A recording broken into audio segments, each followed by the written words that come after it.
হিয়া উজাৰি হাঁহিছে আমাৰ অখিল গগৈ ডাঙৰ বিধায়ক অখিল গগৈ ডাঙৰে যিহেতু আপোনালোকক মই বেছি দেৰি নকওঁ ভিডিঅ'টো দেখুৱাবলৈ চেষ্টা কৰিম যে ইমানে মানে হাঁহিছে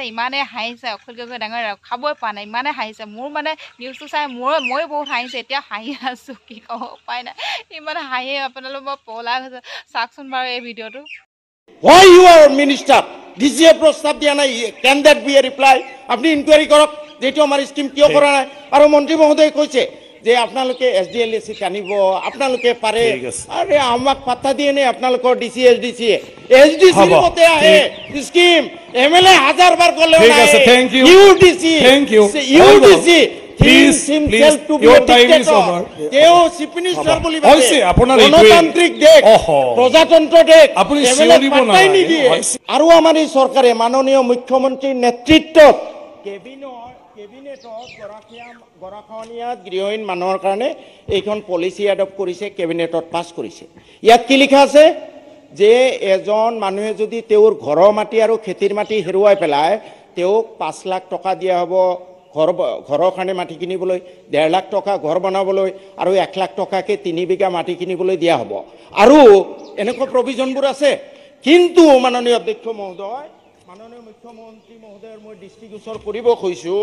আজি এই চৰকাৰে আৰু আগৰ চৰকাৰে এই মানুহখিনিক সহায় কৰিবলৈ ইমান কাগজ মানে আপুনি সাবমিট কৰি দি দিয়ক স্যাৰ বহুত ইম্পৰ্টেণ্ট 2015-16 5 কোটি টকা বাজেট ধাৰ্য কৰা হৈছিল 2018-19 10 কোটি টকা ধাৰ্য কৰা হৈছিল 18-19 বিজেপিৰ চৰকাৰত তাৰ পিছত আপোনাৰ 19-20 1 কোটি টকা ধাৰ্য কৰা হৈছিল আৰু অধ্যক্ষ মহোদয় 2020-21 NDRF-ৰ আণ্ডাৰত 200 কোটি টকা ধাৰ্য কৰা হৈছিল কিন্তু এটো অকল বাগব নহয় গোটেই অসমৰ গৰাখহনীয়াত গৃহহীন এজন মানুহে নাপালে now you see the reply of the honourable revenue মিনিষ্টাৰে কি কয় যে ডিচিবোৰে the fund could not be utilised during the respective year as there was no concrete proposal receive from the district 2020 চনত একে উত্তৰ দিছে 2021 চনত একে উত্তৰ দিছে 2022 চনত আজিলৈ ডিসিএ প্ৰপোজাল নিদিলে আমাৰ মন্ত্ৰী মহোদয় কি ঘা ঘাটি দেখিবলৈ আছে তো বাদ দিয়ক ডিসিক দি দিয়ক না is the DC about the minister আপুনি ক'লে মুখ্যমন্ত্ৰী মহোদয় উত্তৰভাৱে ক'লো কিন্তু এই কথাবোৰ চাব সদায় মন্ত্ৰীয়ে উত্তৰ দিয়ে ডিসিএ প্ৰস্তাৱ দিয়া নাই আৰে হোৱাট ইজ দিস